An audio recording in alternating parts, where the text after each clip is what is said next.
بسم اللہ الرحمن الرحیم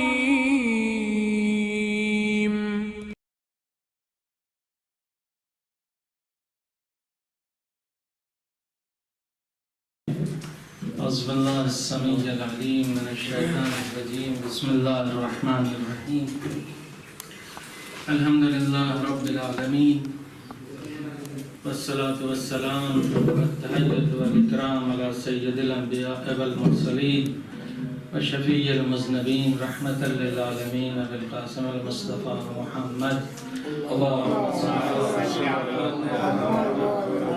علی اہل بیتہ الطیبین الطاہرین المعصومین المنتجبین الذین اذهب اللہ عنہم الرجس وطہرهم تطہیرا اللہم صل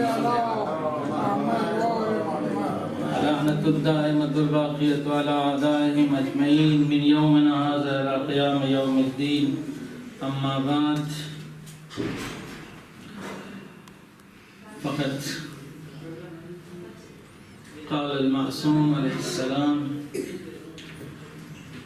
العلماء ورثة الأنبياء میں ایک دوسری حدیث لیکن میرا موبائل خاموش ہو گیا پیش کرنا چاہتا تھا اس کا مفہوم کہنا علماء انبیاء کے وارث ہیں اس سے پہلے کہ کچھ اور ضمن میں آپ کی خدمت میں گزارش کروں تقی آغا صاحب نے حیدرآباد میں جو جلوس احتجاجی پروسیشن کو گائیڈ کیا بہت ہی شاندار تھا اور پورے ہندوستان سے تقریباً جو تصویریں دیکھنے میں آئیں اس نے اس قول معصوم کی تفسیر کر دی کہ یا تو ایام اعزاں میں لوگ یا حسین کہتے ہوئے گلی کوچوں میں نظر آئے یا پھر اس ابو ذر زمان اور نفس زکیہ کے مظلومانہ خون کے زمین پر بہنے کے بعد زن و مرد چھوٹے بڑے امیر غریب سبھی ایک ساتھ روڈ پر نکل پڑے اور سب نے شیخ کی شہادت پر انہیں بہترین انداز میں خراج عقیدت پیش کیا جو حدیث امام پنجم سے میں نے دیکھی امام فرماتے ہیں کہ اگر کوئی شخص ہماری مصیبت کو سن کے ہم پر آنسو کا کوئی قطرہ بہائے مجھ پر یا مجھ سے وابستہ لوگوں پر یا میرے کسی شیعہ کی مصیبت پر تو وہ روز محشر ہمارے ساتھ ہوگا آنے سے پہلے مجھے آج بڑی تکلیف تھی پیر میں لیکن بس ایک ہی چیز ضمیر کو جھنجھوڑ رہی تھی کہ شیخ نے اپنی رگ حیات کو راہ اسلام میں کٹوا دیا ہم ان کے لیے اتنا بھی آگے نہیں بڑھ سکتے بلکہ ہمارا فریضہ تو اس سے کہیں زیادہ ہے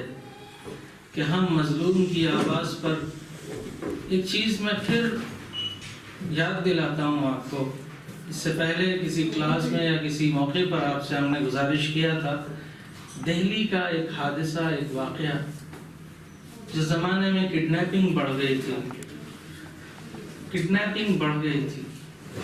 شاید یہ سوال ہم یہاں پر بیٹھ کے ہمارے اس بیٹھنے سے سعودیہ کا کیا نقصان ہوگا اور شیخ کا کیا فائدہ ہوگا نہ اس میں سعودیہ کا نقصان ہے نہ اس میں شیخ کا فائدہ ہے شیخ و سعودی سے بڑھ کے خود ہمارا اس میں کتنا فائدہ ہے کہ ہم اپنے ضمیر کو زندہ رکھیں ظالم اس وقت سماج پر حاکم بن جاتا ہے جب سماج کا ضمیر مر جاتا ہے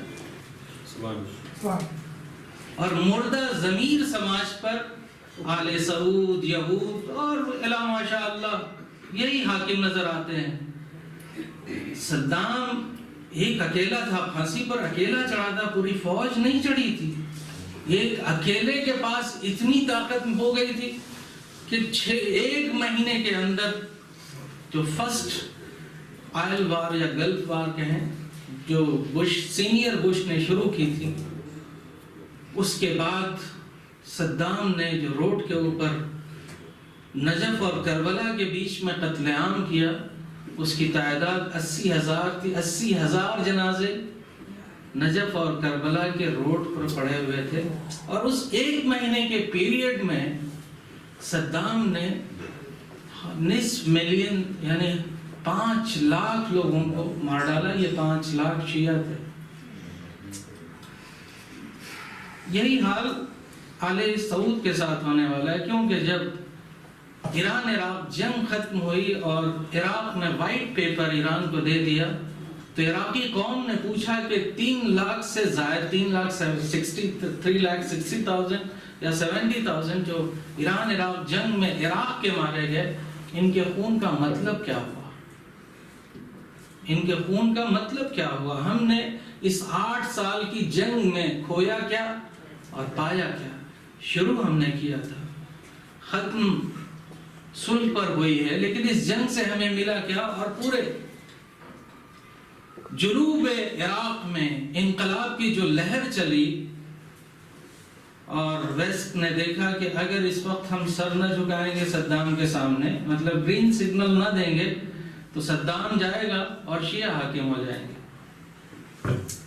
لیکن مدعی لاکھ برا چاہے تو کیا ہوتا ہے؟ وہی ہوتا ہے جو منظور خدا ہوتا ہے۔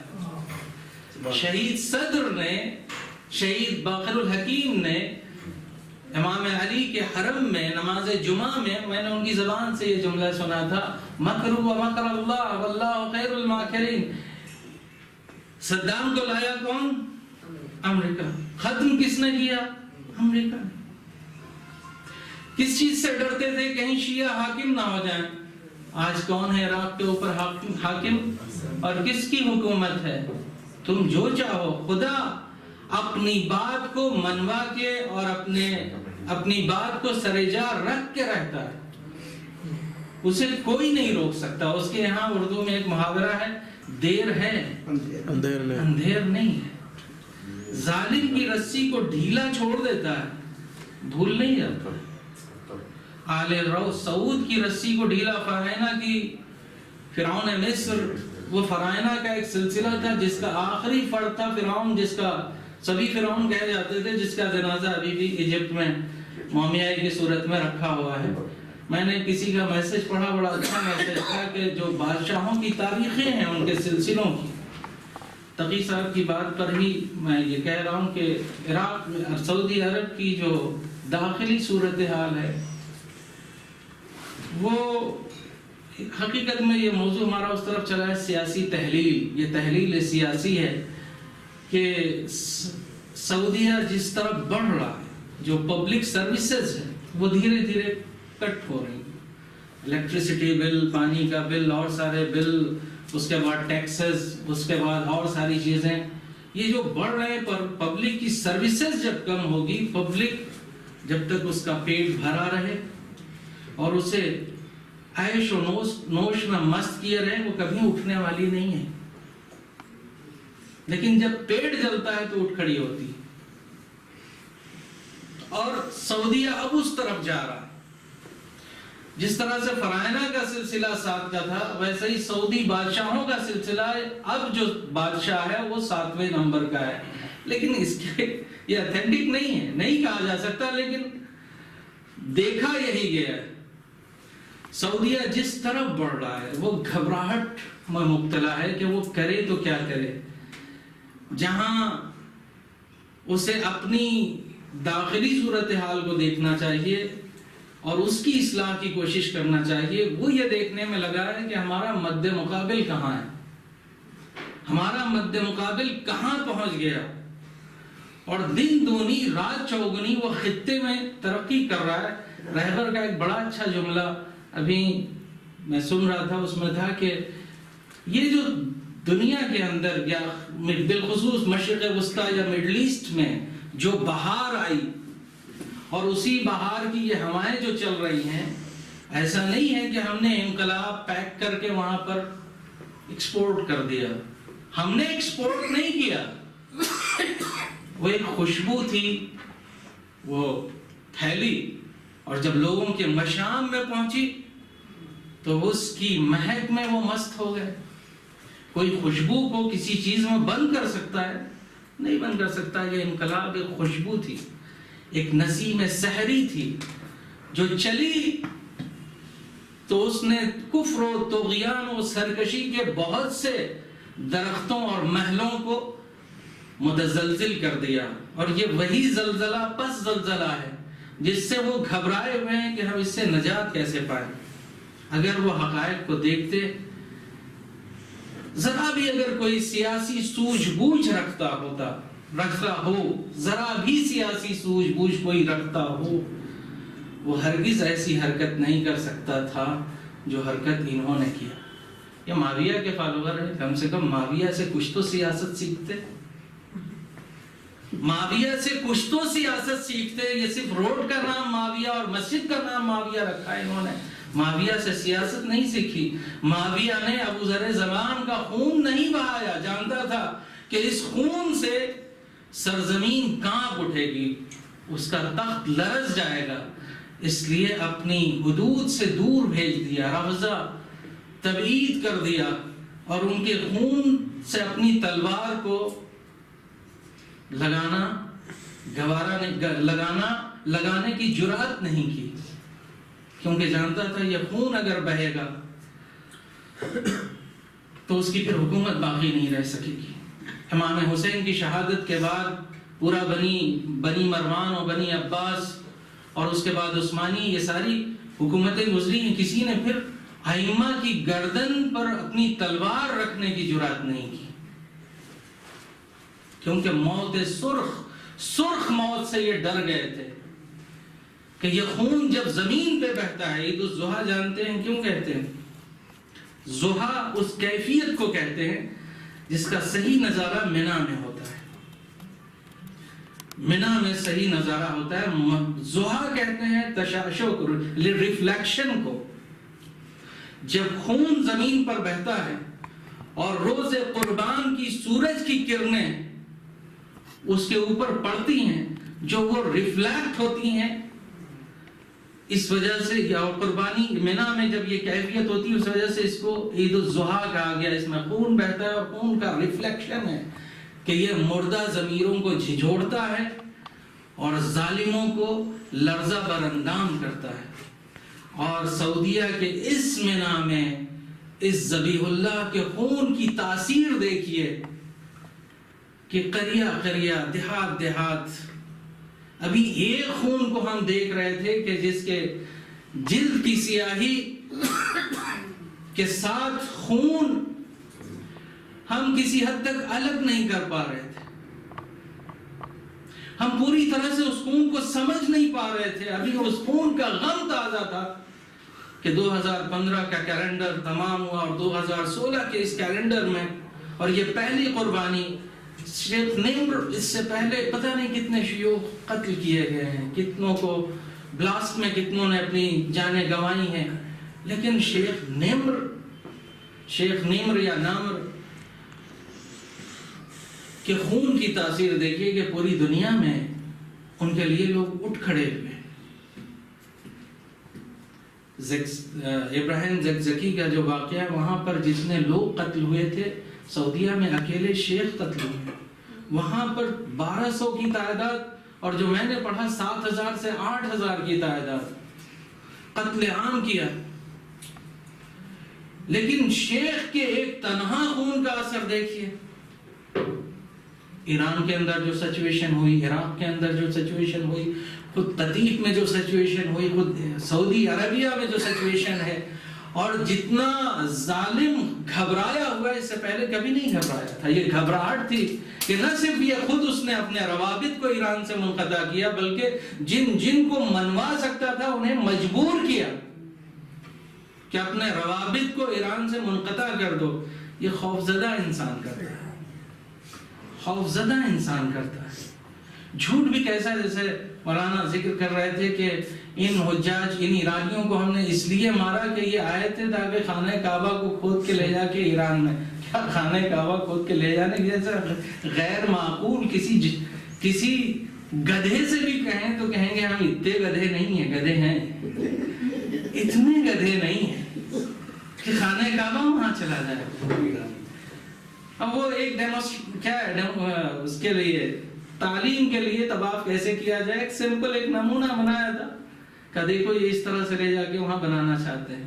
ویسے ہی یہ ہر احمق گدھا بھی ہنسے گا کہ شیخ نیمر القاعدہ کے ہیڈ تھے, وہ لیڈ کر رہے تھے القاعدہ ٹوٹلی وہابی, خود وہابی نہیں مانے گا, خود القاعدہ کا ہمارا خیال ہے ان کا اسٹیٹمنٹ آنا چاہیے, ہمارا شیخ نیمر سے کیا لینا دینا, وہ رافضی, اگر ان کو ہمارا ہیڈ بنا دو گے تو ہم بھی رافضی ہو جائیں گے.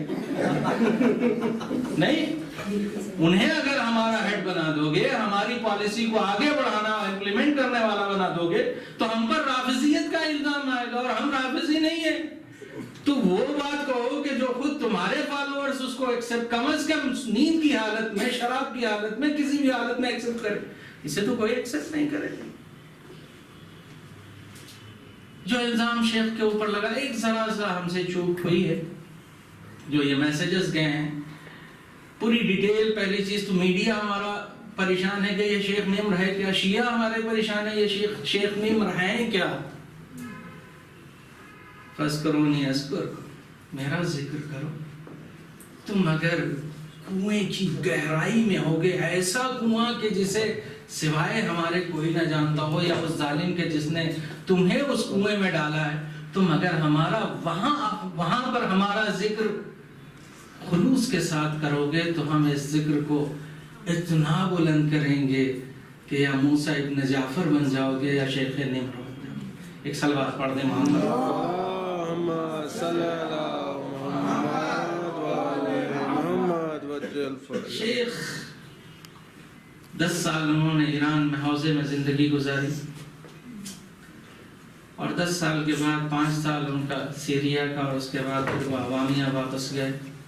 2003 میں شیخ نے وہاں پر القائم سینٹر کی بنیاد ڈالی, وہاں پر نماز جمعہ قائم کیا. جو روح حماسی فارسی میں کہیں گے, جو انقلابی روح شیخ کی ہے, وہ یہاں سے سمجھ میں آتی ہے. جب ان کی تقریر کو سنیے تو لگتا ہے کہ یہ جسم بھلے ہی نہیں ہے لیکن روح اتنی توانا ہے کہ ظالم کیسا بھی خنجر استعمال کر لے, یہ کبھی اس کے سامنے جھکنے والی نہیں. دیکھیں دبلے پتلے ہیں, لیکن جب تقریر کرتے ہیں ہم جیئیں گے تو آزادی کے ساتھ, تم زیادہ سے زیادہ کیا کر سکتے ہو, ہمارا گلا کاٹ سکتے ہو, ہم اپنی موت میں ابرار ہیں ورنہ ہم احرار ہیں. جیئیں گے تو زندگی کے ساتھ, مریں گے تو کامیابی کے ساتھ. تم سمجھتے ہو ہماری گردن کٹے گی, بدن کی موت سے کردار چھری کی دھار سے کٹتی نہیں, چراغ کی لو بدن کی موت سے کردار مر نہیں سکتا. یہ بدن مرا ہے, روح کا کردار باقی ہے. جب بدن کا سلسلہ ختم ہو جاتا ہے تو روح کے سلسلے کا, روح کی جولانی کا آغاز ہوتا ہے, اس کی روشنی کا آغاز ہوتا ہے. اور وہ پورے عالم میں اگر کنویں میں بھی ہو تو میرا ذکر کرو, میں تمہارے ذکر کو کروں گا اور تمہارے ذکر کو عام کر دوں گا. کتنے شیخ سے پہلے شہید ہوئے, لیکن ہمارا بیٹھنا اور جگہ جگہ لوگوں کا تعزیتی جلسہ کرنا, احتجاج کرنا, ان کے غم میں غمگین ہونا بتاتا ہے کہ یہ نہایت معنوی شخصیت تھی. 2003 میں آپ نے اس جگہ پر نماز جمعہ قائم کی, شیعہ نماز جمعہ, اور حکومت نے جب ان کے برندہ خطبات اور تقریروں کو سنا تو کہا یہ تو خمینی زبان ہے, سعودیہ ہے, یہ اگر باقی رہا تو ہم باقی نہیں رہیں گے. آئے مسجد کو سینٹر کو گرا دیا, ڈھا دیا کہ یہ مسجد ہی نہیں رہے. آپ نے اس راکھ پر اپنا خیمہ لگایا اور پھر اس راکھ پر اس جگہ پر نماز جمعہ قائم کی. 2003, 2004, 2005, 2008 میں وہ ایک مستقل اسلامک سینٹر کی جگہ میں تبدیل ہو گیا, اور آپ اس 2003 میں آپ اریسٹ کیے گئے, 2004 میں اریسٹ کیے گئے, 2005 میں اریسٹ کیے گئے, 2008 میں اریسٹ کیے گئے, اور 2012 میں فائنلی اریسٹ ہوئے. اور جتنی بار اریسٹ ہوئے اتنی مرتبہ کوئی قید جائے اور سعودی کی قید. بنی امیہ، بنی عباس جتنے ہیں سب کے جو طریقے ہیں وہ سب کی خباثتیں ان میں تنہا جمع ہو گئی، ان کے اندر یکجا ہو گئی. ان جیلوں سے نکلنے کے بعد پھر وہی روش اور وہی زبان کے اندر تو زبان کے اندر برندگی اور اسی انداز میں شعلہ فشانی. ہر روز سعودی حکومت ان کے الفاظ سے متزلزل ہوتی جا رہی تھی. اور 11 میں 2012 میں جب آپ کو ارسٹ کرنا مقصود نہیں تھا، اصلاً قتل کرنا چاہتے تھے. 4 گولیاں کار کے اندر، جو تصویر آپ سب نے دیکھی، 4 گولیاں آپ کے پیر میں لگی، لیکن آپ زندہ بچے. اور جو قید کا عرصہ ہے اس کے اندر جو آپ کے اندر مقدمہ چلا وہ بہت ہی سیکریٹ تھا. مقدمہ چلا یا نہیں چلا جیسا کہ آپ کہہ رہے تھے، بہت ہی سیکریٹ تھا، کوئی بھی وہاں جا نہیں سکتا تھا. اور موت کی سزا دی گئی اور آپ نے موت کو گلے لگایا جیسے جناب میثم تمار نے. معلوم ہے کہ ہم اس قدم کو بڑھائیں گے تو اس کا نتیجہ کیا ہوگا. ہم اسی کے تو عاشق ہیں. اگر امام علی نے مسجد کوفہ میں فزت ورب الکعبہ کہا تو شاید شیخ نمر نے جلاد کے مقابل جب ان کے سر کو جھکایا گیا ہوگا سجدے کی کیفیت میں تو شاید ان کے قلب نے کہا وہ فزت ورب الکعبہ. اسی شہادت کی تلاش میں 2003 سے میں آج تک تھا جو آج مجھے میسر ہو گئی. آپ نے شیعوں کے حقوق کے لیے، اسلام کی 2 صورت ہے، آپ نے اس کے اوپر روشنی ڈالی. میں اب زیادہ وقت نہیں لوں گا، وقت گزر چکا ہے. 2 اسلام ہیں، 2 حکومت ہیں. ایک ہے حکومت اسلامی، ایک ہے اسلام حکومتی. اس وقت دنیا میں جتنے اسلام ہیں اور جتنی حکومتیں ہیں، حکومتوں نے اسلام حکومتی بنا رکھا ہے. ان کے اوپر اسلام حاکم نہیں ہے، حکومت اسلام کے اوپر حاکم ہے. حکومت پر اسلام حاکم نہیں ہے بلکہ اسلام پر حکومتیں حاکم ہیں. اکثر عرب ممالک کے جو خطبے ہوتے ہیں اور جو خطیب ہوتے ہیں ان کا پہلے سے ایجنڈا طے ہوتا ہے، منہ ببو لکھا ہوا خطبہ ہوتا ہے. ایون ترکی جو لکھ کے دیا جاتا ہے ان کو وہی بولنا ہے. اس سے ایک لفظ آگے نہیں بول سکتے، اس سے ایک لفظ کم نہیں بول سکتے. لیکن ان سارے بنی امیہ نے، بنی عباس نے، بنی مروان نے اسلام کو حکومتی اسلام بنا دیا تھا. اور اس کے مقابل 80 کی دہائی میں ایک پیر مرد کھڑا ہوا، اس نے اسلام حکومتی کے مقابل اسلام ناب حکومت اسلامی کا قیام ایران کے اندر کیا. اور اس حکومت اسلامی میں اسلام حاکم ہے، حاکم اسلام پر غالب نہیں.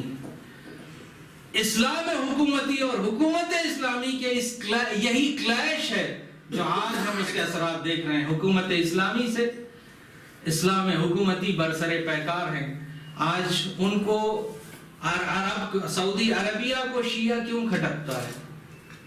شیعہ کیوں کھٹکتا ہے؟ اس کی آنکھوں میں شیعہ کیوں کھٹکتا ہے؟ چاہے سیریا میں ہو، چاہے عراق میں ہو، چاہے ایران میں ہو، دنیا کے جس گوشے میں بھی ہو. انڈونیشیا میں قتل عام ہوا، نائجیریا میں قتل عام، اور یہ محاذ بڑھتا ہی رہے گا. یہ مت سوچئے کہ انڈیا پاکستان تک جب یہ ہوا آ چکی ہے، شکر کریں یہ کفار ایسے مسلمانوں سے کہیں بہتر ہے. بے شک ان مسلمانوں سے یہ کافر جو کہے جاتے ہیں، مشرک جو کہے جاتے ہیں، 1000 درجہ بہتر ہے. یعنی ان کے 1000 کے بدلے میں ہم اپنا ایک کافر نہ بدلیں.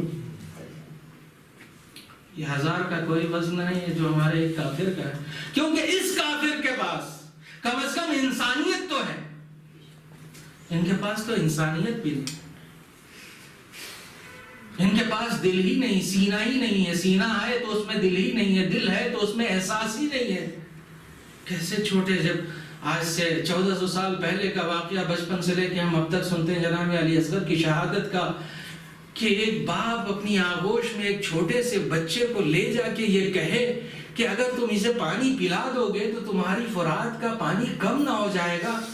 اور دیکھو تو ذرا یہ کیسے، اما ترا کیف یتلذ عطشا، کیا تم نہیں دیکھتے کہ یہ پیاس کی وجہ سے اپنی زبان کو کیسے باہر نکالتا ہے اور اپنے پپڑائے ہوئے ہونٹوں پر پھیرتا ہے، اور کیسے یہ وہ کیفیت ہے یتلذہ کی. مچھلی کیسے استعمال ہوتی ہے جب اسے پانی سے باہر ڈال دیا جاتا ہے، کہ کس طرح سے جتنی دم میں دم ہو جان ہوتی ہے وہ اچھلتی ہے، کودتی ہے، پڑکتی ہے، کسی طرح سے پانی میں پہنچ جائے. اس جگہ پہ لفظ جو استعمال کرتے ہیں عرب اس کو یتلذہ کہتے ہیں. اما ترونہ کیف یتلذہ، یہ دیکھو ماہی بے آب ہے جو پانی کے لیے تڑپ رہا ہے، تمہاری فرات کا پانی کم نہ ہو جائے گا. لیکن ہم کوئی انسان تصور کر سکتا ہے کہ اس سوال کے جواب میں پانی نہ دیتے، پانی نہ دیتے وہ تو خود ہی مر جاتا، شہید ہو جاتا. لیکن اس سوال کے جواب میں جو جواب دیا گیا، رہتی دنیا تک انسانیت کے دامن کو جھجوڑ، گریبان کو پکڑ کے جھجوڑتا رہے گا کہ کیا اس سوال کا جواب سے شعبہ تیر ہوتا ہے. اور امام نے جب عسکر کو جناب رباب کے حوالے کیا تو جناب رباب نے اس کیفیت کو دیکھ کے، اور ایک باپ کی آغوش میں اس کا 6 ماہ ہو، سب سے زیادہ گھر کے اندر جو پیارا ہوتا ہے وہ سب سے چھوٹا ہوتا ہے، جو سب سے پیارا ہوتا ہے وہ سب سے چھوٹا ہوتا ہے.